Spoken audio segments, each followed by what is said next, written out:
Welcome to Chapter 5, Integumentary System. Do you know what integumentary refers to?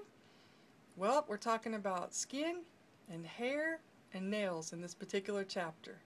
You can see your learning objectives here on the screen, and for this particular chapter we have 10 learning objectives that we'd like you to look at and to get more familiar with.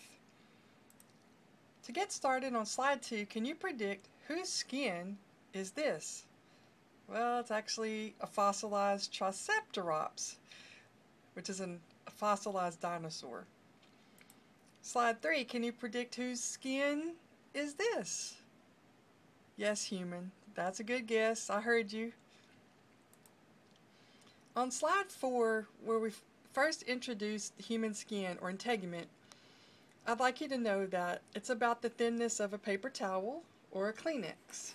And here I have a Kleenex that you can see, and it's very thin. It's not real thick, and that is about the thinness of our skin.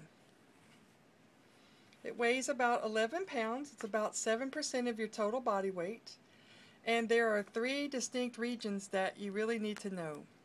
One that you've heard a lot about in life, called the epidermis, which is your outermost layer that you can touch.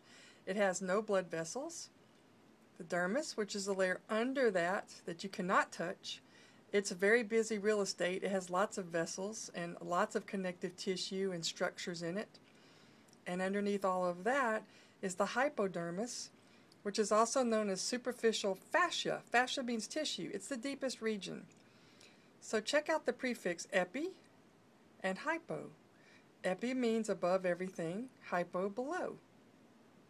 In our next slide, which is slide 5, we're looking at the functions of your skin, or the integumentary tissue.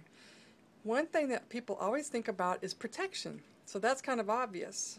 But did you know that it also helps to regulate your body temperature? When you sweat, that helps you cool.